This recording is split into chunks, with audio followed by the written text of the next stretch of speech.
Sisu is directed by Jomari Helender and stars Jorma Tomila, and sorry if I can't get the names right, and among others. And in this film, it is set in the Finnish Lapland during World War II, where a gold prospector ends up coming across a lot of gold where he's at and wants to make a fortune off of it, and he's essentially defending his gold from these Nazis that are essentially scouting the area and stuff.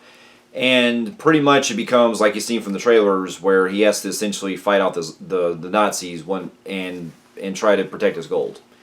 Now, here's a little backstory. Now, this movie, I didn't really expect much out of it because I went into the trailers not really knowing what it was. I didn't really see any trailers behind the film because I really got the late start of really seeing any marketing behind it until one day I was coming across YouTube and saw like a 30-second teaser, and I was like, what is this movie? And then I was hearing all the buzz about it, and it got me interested because it was basically being described as the Finnish John Wick.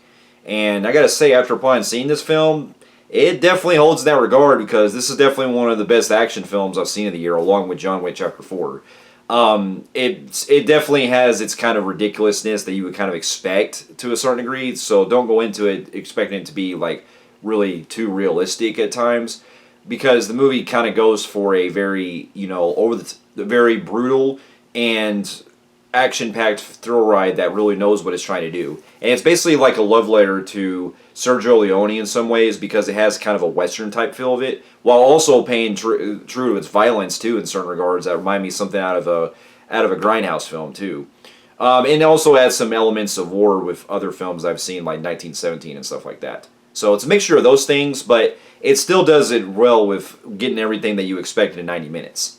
And so to get my pros out of the way, I thought the main guy in this, I thought was great. He really captured it being on this very hard edge, kind of ex-soldier that's pretty much trying to protect his gold and stuff. And you can really feel like they do have like some elements to his character that they kind of hint on, because there's not really a whole lot of backstory given about him. But when you get to see more of the because there's a lot more mystery surrounding his character, but I think it adds a lot of nuance to where you've seen the guy pretty much gone through hell in the past, and when they kind of like visualize what he's been through and stuff, especially at the beginning, you can tell that there's something about him where he's had a whole lot of experience fighting a lot in the war. And so I thought he really carried this movie really well, and I really enjoyed the way that he brutalizes a lot of ways that it's very akin to John Wick. Him doing hand-to-hand combat and trying to use his wits to outsmart the Nazis and stuff. Especially one scene where he is in a minefield, and he ends up taking a mine and ends up throwing a rock and essentially blows a mine away of one soldier. So I thought that was really clever the way they do it, and basically creating a whole smoke fog of war and stuff. So that was awesome. And then on top of that, the other one I got to really appreciate the most is the leader of the Nazis in this. I thought the one called Bruno, he was really outstanding in this. Like, he really captured. He was very menacing at times. He kind of reminds me like a cross between Mads Mikkelsen from as Hannibal Lecter and stuff on that kind of performance. But also if you crossed him over with Immortal Joe from Mad Max Fury Road, because this movie does kind of have a plot that kind of takes a portion of the film toward the end that does make me remind me of Mad Max Fury Road, but in a good way. And I think it really takes some inspiration from it to where it's trying to do its own kind of thing. And while it can be a derivative the way it's kind of going toward the end of it, it still made it seem like it would make sense in this context of how the story was playing out. Because back then they were taking a lot of prisoners of war and stuff, and so the way that you're really rooting for the prospector trying to basically take down the Nazis and stuff, and him protecting his gold and on his journey, I really felt it, and I really liked the way they kind of builds up its tension as well. Because again, my other pros, I really liked how the direction in this makes it to where it does kind of do of a slow burn where you're kind of building more of the action up, so to speak, before the shit really hits the fan. And it kind of has like an essence of like some of those old kind of westerns you would see like in Clint Eastwood's movies, like The Good, Bad, the Ugly, and things like that.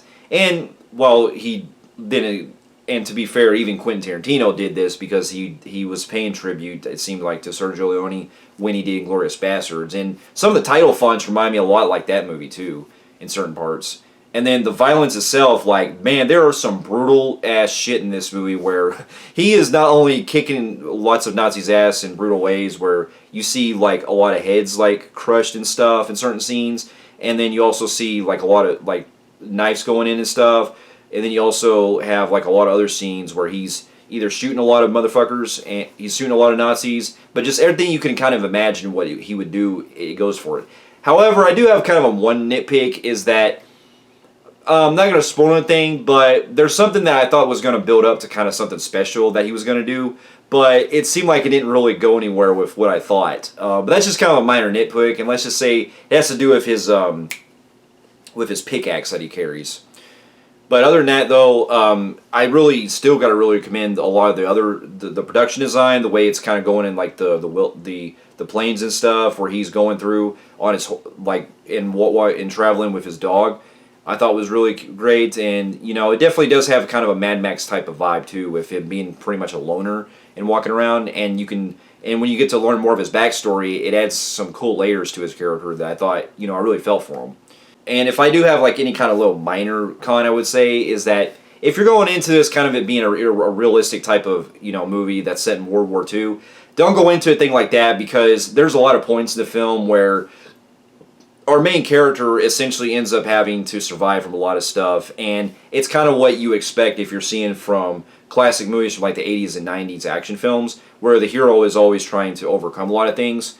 But it still works in that regard, because they do have some stuff that puts them in a vulnerability state to where you can still feel for it, and you can kind of buy certain things here and there that work, that, you know, if you're not over analyzing. But if you look at it as a pure grindhouse type of movie, and just, you know, and go like in just to overcome the ridiculousness that the movie has, it really works, and it's a lot of fun. And so with that being said, there's more I can go into detail, but I really don't have really little to much flaws of it, other than the fact that they could have added more with some of the stuff with the Nazis and things like that. And you know, but it is everything that I expected. And so with that, I'm going to give the movie a phenomenal grade on the Film Freaks meter. And so, for those of you who have also seen Sisu, let me know in the comments below what you thought about it. And thank you so much for watching, and I'll see you in my next review. I'll see you later.